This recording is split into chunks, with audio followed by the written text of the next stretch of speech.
ඒ මොකද මනුස්සය ගහ උඩ ඉඳගෙන කරන්නේ? ගම්මිරිස් කටන ඔය පේන්නේ නැද්ද? මේ බහින්න කලින් ඔය පොල්වල දෙකක් කපාගෙන බහිනවෑ. මේකේ කොහින්ද ඔය පොල්වලු තියෙන්නේ? මේක මාර ගහක් පේන්නේ නැද්ද? ඇයි ඔය තියෙන්න කොට්ටේ වෙච්ච වලු දෙකක්ම? ඒ කියපෝ මගේ වල.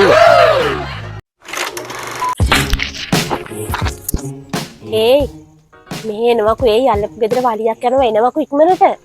එන්නකෝ. තාමුසෙට මොකද ඔය අනුන්ගේ ගෙවල් වල තියෙන රෙද්දවල්? අනුන්ගේ රෙද්දවල් අස්සේ යන නයි තාමුසෙ නිකන් බොරුවට රෙද්දත් දාගෙන කනෝ කියලා කෑ ගහන්න එපා. තේරුණාද? රෙද්ද අස්සේ දාගන්න නෑ අර ගෑණි මිනිහා යමරයි නෑනේ. ගහ ගන්න හොඳට බලනකො චුට්ට බනිනු. දැන් තාමුසෙ දන්නවා සිද්ධිය මොකද්ද කියලා? තමරිත් එක්ක අමරේ යාළු වෙලා කියලා ඔය කෙල ගන්නේ. ඕක නිමලා නැති වෙලේ රැට ගෙට රින්ගනකොට මට හිතුණා මොකක් හරි උටපටයක් ඇති කියලා. තමුස කොහොමද දන්නේ? නේ හෙට මෙහෙට. තමුස කොහොමද?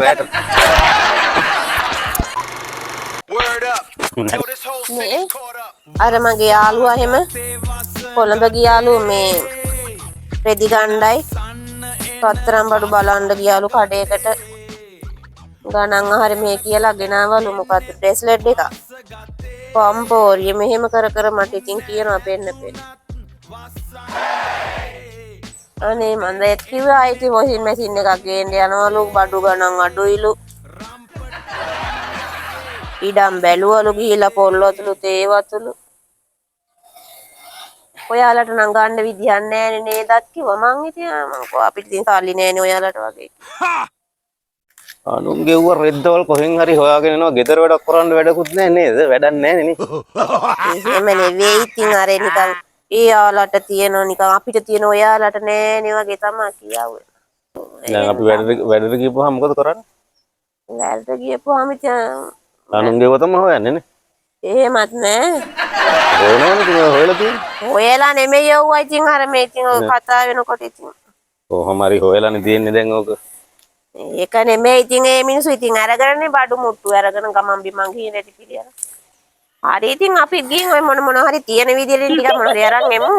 මට හිතුණා ඕකට තමයි එන්නේ කියලා. කමන්නේ පොඩ්ඩක් ඔය තියෙන විදිහට චුට්ටක් කර. මට හිතුනේ එම්බිරිනකොට මෙහෙම කර මොකක් හරි. ආසයි නුන් ඇවිල්ලා කියනකොට ඉතින්. ආසයි දුනද? එහෙනම් අනුන්ගේ රෙද්දවල් බලන්න තෝ. ඒ මොකෝ ස්ටාර්ට් වෙන්නේ? නෑනේ ඔය ස්ටාර්ට් දෙන්න. තෙල්වත් නැද දන්නේ? තෙල් නැති වෙන්න බෑනේ ඊයේ හැන්දෑවෙනේ මම වැඩ කරලා එනක මම තෙල් ගහගෙන ආවේ. තෙල් නැති වෙන්න බෑනේ. චිස් ස්ටාර්ට් වෙන්නේ. කෝකටත් ඉන්නව බලන්න. ඔය ඊයේ හවස මම රුපියල් 500ක ගහගෙන ආවේ. අඩේ නෑනේ බින්දුවක් වා. යකෝ 500ක තෙල් ගහගෙන ආවා කියන්නේ ආ ඒක ඉතුරු වෙන්නත් දෙයක් තියනවද? ඔය වෙනද ගහලා පදිනවනේ මම. දැන් දෙනවද 500ට තෙල්? බලනකොට දැන් ඉතින් යන්න 500යි එන්න 500යි 1000යි. එතකොට මම රෙද්දද ඉතුරු වෙන්නේ කියලා. හරියන්නේ නැහැ පාඩි වලට යන්නේ. what?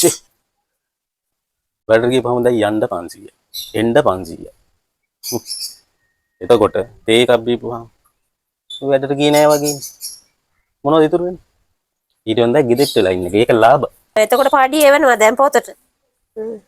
වැඩට යන එක පාඩුවේ ගෙදෙට්ට වෙලා ඉන්න එක ලාභයි. හරිද?